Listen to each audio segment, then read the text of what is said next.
and how. Win the Italian Grand Prix! Bahrain Grand Prix! 3 cars going well to win. Verstappen is out! And it's lights out and away we go!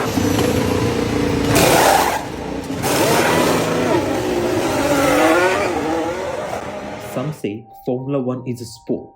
Some say it's a motorsport. But in my opinion, it's a grand sport. So ladies and gentlemen, buckle up, because today we are diving into the high-octane world of Formula One, where speed meets precision and every second counts. So the first question is, what is Formula One? Formula One is a year-long sport that has 550 million fans worldwide. In its calendar, Formula One includes 24 races that go down in different cities around the world, where teams compete in an annual race of a single-seater open-wheel car. A total of 10 teams participate every year in Formula One, with each team having 2 drivers racing for them, making a total of 20 drivers on the grid. Formula One consists of 2 championships, and there's the most exciting part about it. One is the Drivers' Championship and others is the Constructors' Championship. The Drivers' Championship is the individual accolade awarded to the driver who earns the most points over the course of the season. Points are earned based on the finishing positions in each race. While drivers battle for their personal supremacy, the Constructors' Championship is based on the combined points earned by both drivers from the same team. It's a measure of a team's overall performance and technical prowess throughout the season.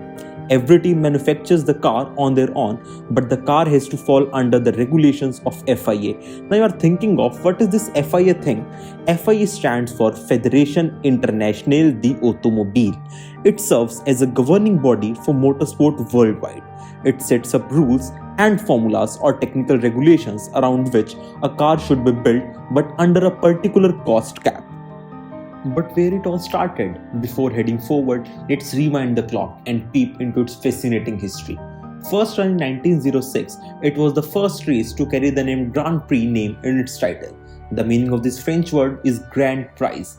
Then in 1922, Italy became the second country after France to host a race using the name Grand Prix at Monza circuit. Subsequent races were then held at different tracks, and finally in 1947 some sort of rules were designed which were called formulas around which the sport revolves. From then on, Formula One never looked back and conducted its first championship for drivers in 1950. For a championship, a scoring system was then established and 7 races in 7 different countries were decided for concluding the Drivers' Championship. The first race of the World Championship was held on May 13 at the historical Silverstone circuit in Great Britain. Next subsequent races were held in Monaco, Indianapolis 500, Switzerland, Belgium, France and Italy. Formula One witnessed history as an Italian driver, Giuseppe Farina, emerged as an inaugural champion driving an Alfa Romeo. Since then, a total of 75 different tracks has been used till the 2023 season. The competition intensified and the technological advancements began defining the sport. The introduction of aerodynamics in F1 in year 1968 set the stage for a new level of innovation, because up to this time the cars had only used mechanical grip that was generated through tires and suspension system. Today, aerodynamics are a core thing in winning races, as every track demands a different aerodynamic range. In 1980s, Formula One expanded globally, reaching new audience in Europe, Asia and beyond. Icons like Ayrton Senna, Alain Prost and Michael Schumacher became household names, elevating the sport's status. From the gravel tracks of the early 1900s to high-tech circuits of today, Formula One came a long way and evolved into a global phenomenon. Now actually talking about today, what does a Formula One weekend feels like? Let me explain you. Formula One race weekend is a precisely planned event that typically spans 3 days from Friday to Sunday. 2 practice sessions, each of 90 minutes, take charge on Friday and they call them FP1 and FP2. Usually, the teams use the morning session to familiarize themselves with the track, test the setup and assess the tire performance, and the drivers focus on learning the racing lines and understanding the car's behavior. While in the evening session, adjustments are made to the car based on the data gathered during FP1, and teams often run simulations for qualifying and race conditions. Heading into Saturday morning, the final practice session comes into play, the last opportunity for teams to fine-tune their setups and prepare for qualifying. This session is crucial for making last-minute adjustments based on evolving track conditions. This takes us to one of the most crucial times of the weekend, the qualifying session, which determines the starting grid of the race. The qualifying session is not an easy thing. It's a bit of complicated one, divided into 3 parts with eliminations taking after each part. In Q1, all the 20 drivers are allowed to take their car out on the track, and the 5 cars having the slowest lap time gets eliminated. Only 15 cars head into the second session of qualifying. In Q2, next 5 cars having the slowest lap time gets eliminated, leaving only 10 cars to compete for the pole position. In Q3, the car having the fastest lap time gets to start right from the front row. Sometimes slow-moving cars can change the fate of fast-moving cars. This is how a grid position looks like before the race starts. It is the main event we are heading into, which usually starts in the afternoon 3 p.m. Drivers compete to complete the predetermined number of laps around the circuit, and points are awarded based on the finishing positions, contributing to both drivers and constructors championship. Without rules, Formula 1 is like a bunch of men driving fast cars like lunatics. So there is a pack of rules designed by FIA for the race. Talking about the points, only top 10 drivers earn the points after the race, and this is how the point scenario looks like. The driver in the first position gets 25 points and the driver in 10 gets only 1 point, and also 1 point extra for the driver who got the fastest lap of the race. When it comes to tires, which are one of the most important part of strategy for the race, teams cannot use their own tires. 3 standard set of tires, soft, medium and hard, are used in a sunny race, and extra 2 sets, intermediate and wet tires, are used when the track conditions are wet, and teams can use any of the tires depending on their strategy. Talking about flags, they serve as a crucial communication tool between race official and drivers on the track, conveying important messages about track safety and race conditions. From signaling the start and end of the race to warning of hazards or instructing drivers on track etiquette, each flag carries a specific meaning that drivers must interpret and respond to it. Depending on track length, each F1 race has a different number of laps, as the minimum length of a Grand Prix is 190 miles. So drivers are given the scheduled number of laps it takes to reach that mark, which takes around 90 to 120 minutes. During the race, if any of the rule is violated, like track limits or forcing another driver off the track or even abusing language, penalties are offered to the driver. The FIA is very strict about the penalties, and sometimes unjustified penalties are also given to the drivers, which can hamper the result of Grand Prix. But we'll talk about this topic the other day. Formula 1 is not only just a race, but also a tech competition between the finest car manufacturers around the world. Every team works so confidentially, focusing on increasing the car speed by like a half a second or even 1/10 of a second per lap, which makes a huge difference for the teams.